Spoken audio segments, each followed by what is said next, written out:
interactive program designed to encourage a healthy living. My name is Mary Joseph and I am your host. Please do well to follow us on all our social media platforms at Spectrum TV, or you could visit our website at spectrumtv.ng. Just to keep your consciousness in check, today we will be talking about the importance of testing as one of the HIV prevention packages with HIV burden, with the country accounting for over 1.9 million people living with the virus. According to the recent National HIV and AIDS Indicator and Impact Survey report, Akwa Ibom State ranks number 1 with 5.6%, with Benue, Anambra, Rivers and Taraba states completing. Today on the show, we will be looking at the important role testing plays in HIV prevention in our society and what are indeed some of the barriers hindering some persons to go get tested. Well, this and many more would be the focus of our discussion on today's edition of Wellbeing. We would have a health expert joining us much later in the show. Be right back.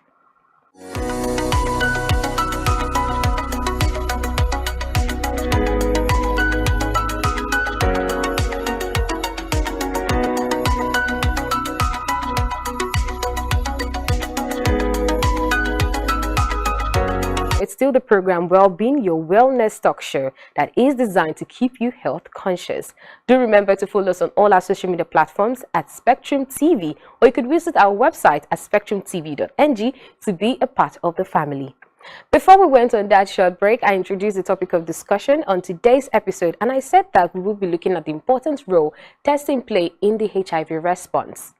Testing has been seen as one of the key components in the drive to reducing the prevalence of HIV in the country. This is encapsulated in the just released National Prevention Program of the federal government, whose main goal is to reduce the policy and strategic framework. But how effective has that been so far? And how often do people visit the healthcare center to get tested? We took to the streets to find out how seriously do people, especially those in Akwa Ibom State, are taking the issue of testing. And yes, we went to the social media and these are their comments.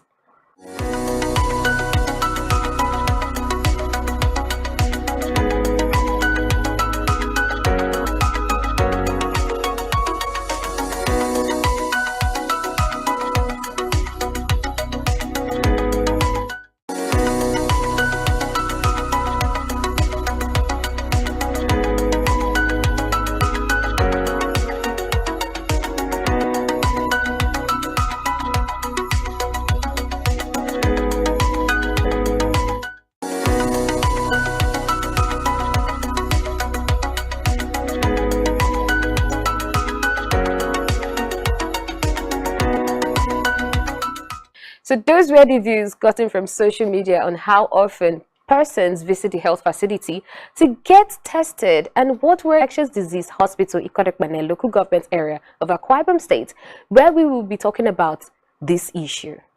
My name is Dr. Inum Udeme. I am the medical superintendent of the infectious disease hospital Ikorekpane. So how much of a burden is HIV and AIDS in our today's report? National HIV/AIDS Indicator Survey. It was conducted across Nigeria, and Akwa Ibom State had the highest prevalence of 4.8%, which a lot of people are still contesting, that prevalence. But that's the latest report that we are working with. But then education. A lot of people are still afraid of coming out to do testing.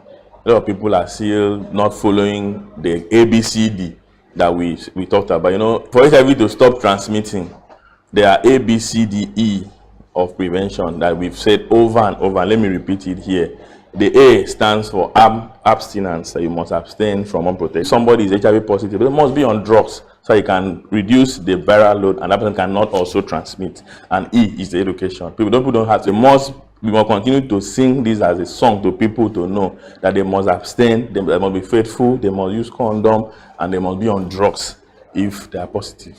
What can we do to manage these numbers? Okay, so currently nowadays what we launch HIV, but the viral load is not detectable. As long as it's not detectable, you'll not be able to transmit. And so this puts us in the point where we are going now, that everybody, we advise that everybody must test. Now, mainly you test only a positive patient that can transmit. Negative people don't transmit. But we have seen positive patients who cannot transmit.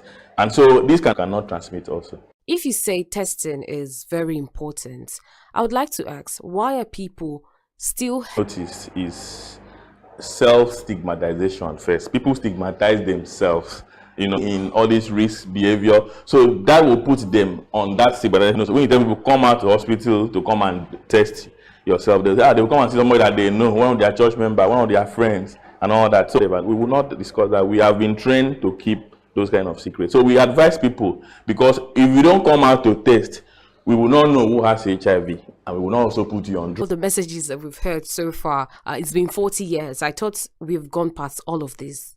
Last week, I had a friend of mine who called me. They brought a house help. This nanny now to him. He tested the girl was positive, and he sent the girl away. That's a form of stigma. Supposed to get that job now, but because she was positive, great. They can become anything they want to become. They can go to school. They can work. What we want is that let them be on drugs. Mainly they are. So people still stigmatize. I've seen it in Sevali. People are also afraid that people will leak the information. So if you tell people come to hospital to test, they're afraid to come. Or they feel if they're positive, somebody else will. There are people that I see that are positive that I can never tell anybody. I know of a wife that the husband is not aware. He's not aware till today.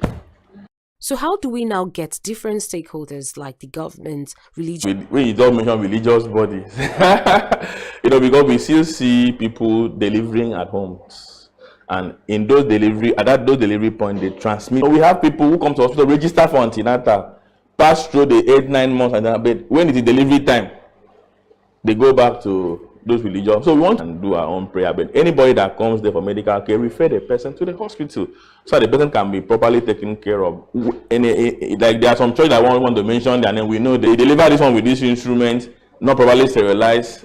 They use the same instrument to deliver the next person, and they transmit. Now for government, what government should do is to make sure that they make HIV testing to be available. We get health workers that are well trained, and while people are at work, they are direct to ministry. And people can get, so we can spread, because a lot of people also want that convenience to a health facility. That may be a barrier. They may not really. So the government can do that, make these things available close to where people are working. We can take the thing to the market. That HIV is something of they will just mention one factor. It's not my portion, So we tell them the town criers will announce that doctors are coming to test at the particular location. They gather there and they are tested. This nice report, that's what we did. This night report, we went to all the villages across Nigeria before we can get that, prevalence rate. So we can do that. Intervention created by the federal government to bridge the testing gap. That is the HIV self-testing kits. Let's talk about what this is and how it works. Okay, so it's very simple now. You see, before now, what we do is that when people come, we counsel. When they see their blood, they become jittery. So that's where we come. That's how we came up with these new innovations, that you can actually test yourself at home. I don't need to prick. You just to get the strips, and it will teach you how to test yourself. Touch your buccal cavity, just saliva and your buccal cavity, and then put it on your own. But the issue that we have with that one is that if you test yourself at home and you are positive, will you be bold enough to come out? Because we can give you testing kits to go to the house, but we can't sell you on how to take these drugs. Okay, so we are at that point now where we want to introduce that self-testing kit to everybody, but we also must know those steps. That's where we are now.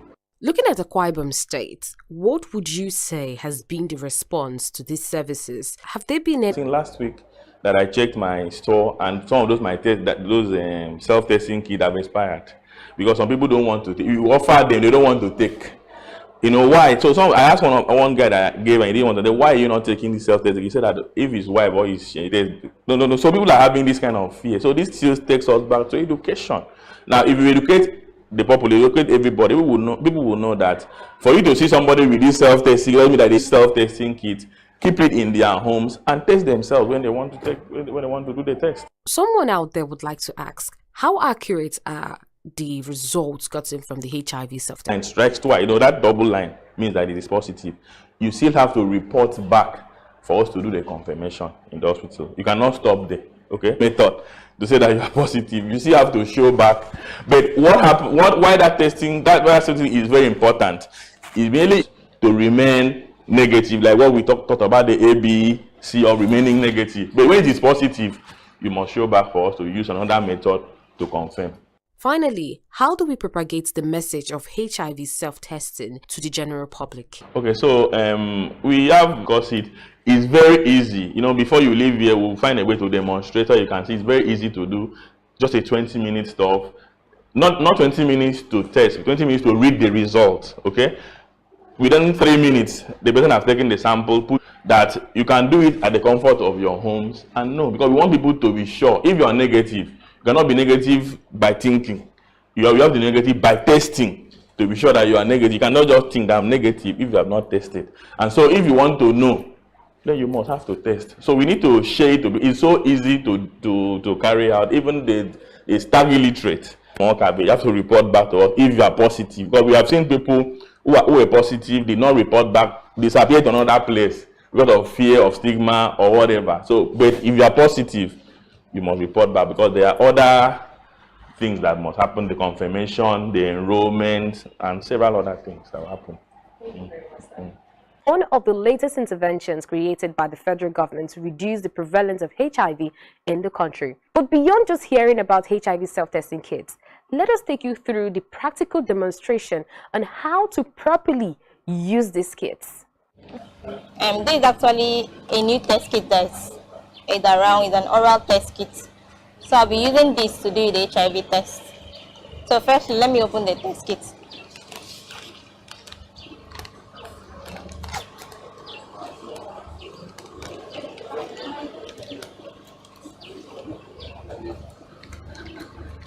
This is how the test kit looks like. This is going to go to your oral cavity, just as is demonstrated on this. It's going to be going on the oral cavity. I'll just screw through up and down, and then this is my developer.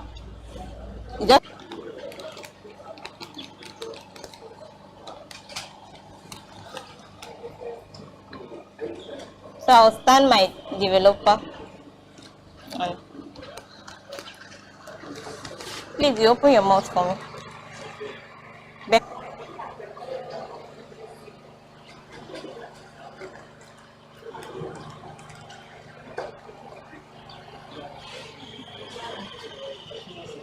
This way. This way. Then turn it the other way.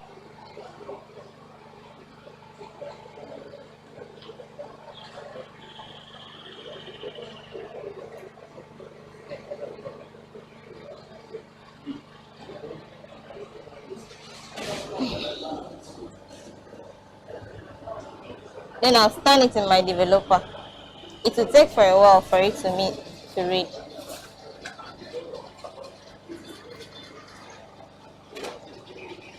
The result making use of one test kit, that's the end for you. Then if it happens that your result comes out to be positive, that's showing 2 lines, meaning you are reactive. But we cannot use this to proclaim you're HIV positive. No. You have to go through other test kits that they determine the Unigold and the Startimes. Then at the end of 20 minutes, your results will be out. 2 lines shows that you are reactive to this particular test kit. A line shows you are negative. And then if you are negative, that means you should continue to stay safe. Make use of condom as your... Do you have any questions to ask? You don't have any questions to ask? Do you understand all I've said so far? Yes. No. Well, this is where we draw the curtain on today's episode of Wellbeing. Thank you so much for being a part of the show. And do remember that you could also be a part of the family by following us on all our social media platforms at Spectrum Television. Joseph, until we meet again, remember that HIV